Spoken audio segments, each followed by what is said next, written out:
পলিতে ভরেছে বৃহৎ সেচ প্রকল্প তিস্তার সিলটাপ। টাকার অভাবে কেনা হচ্ছে না ড্রেজার মেশিন। স্থানীয় পদ্ধতিতে পলি অপসারণ করা হলেও তা কাজে আসছে না। ফলে ঝুঁকিতে পড়েছে সেচ খালগুলো। জমি ভরছে বালুতে, কাঙ্ক্ষিত ফসল পাচ্ছে না কৃষক। সংশ্লিষ্টরা বলছেন, প্রশাসনিক জটিলতায় উচ্চ মূল্যের এই আধুনিক ড্রেজার মেশিন কেনার দরপত্র গেছে থমকে।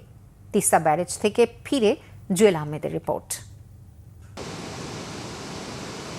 কোনো ধরনের যান্ত্রিক উপকরণ ছাড়াই তিস্তার ঘোলা পানিকে স্বচ্ছ জলে ঠেলে দেয়া হয় সেচ ক্যানেলে।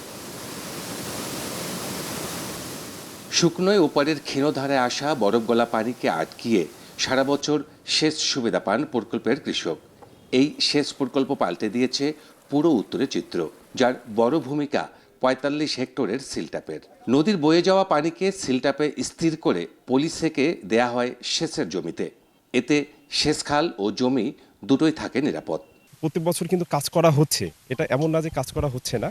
আমরা ডেজার্টটা আসলে আরো ভালোভাবে কাজ করতে পারবো, তখন আরো আমাদের যে কার্যকারিতা এই সিলটাপে এটা আরো বেড়ে যাবে। যে পরিমাণ সেলটা এখানে ট্র্যাপ হয়ে যায়, এটা যদি অপসারণ করতে পারি তাহলে আমরা ক্যানেলে সারা বছরে স্বচ্ছ পানি পাবো। পানিটা স্বচ্ছ হবে এবং ক্যানেলের যে মেইন ক্যানেলগুলিতে পলিও পড়বে না, দীর্ঘদিন পানির প্রবাহ স্বাভাবিক থাকবে।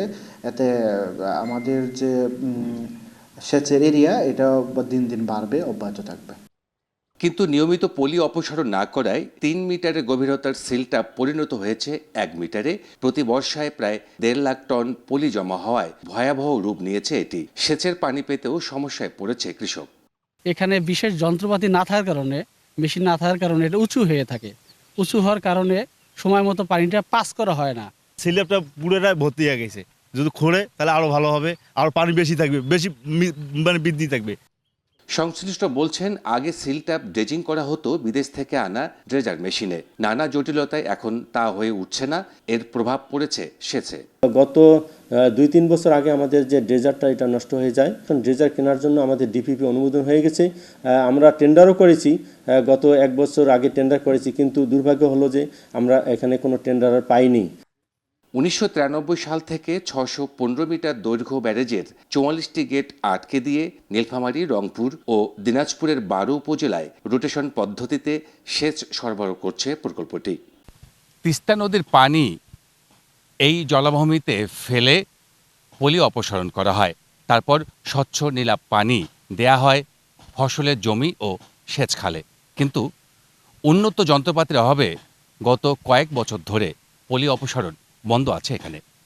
জুয়েল আহমেদ, বাংলা ভিশন, তিস্তা সেচ প্রকল্প, নীলফামারী।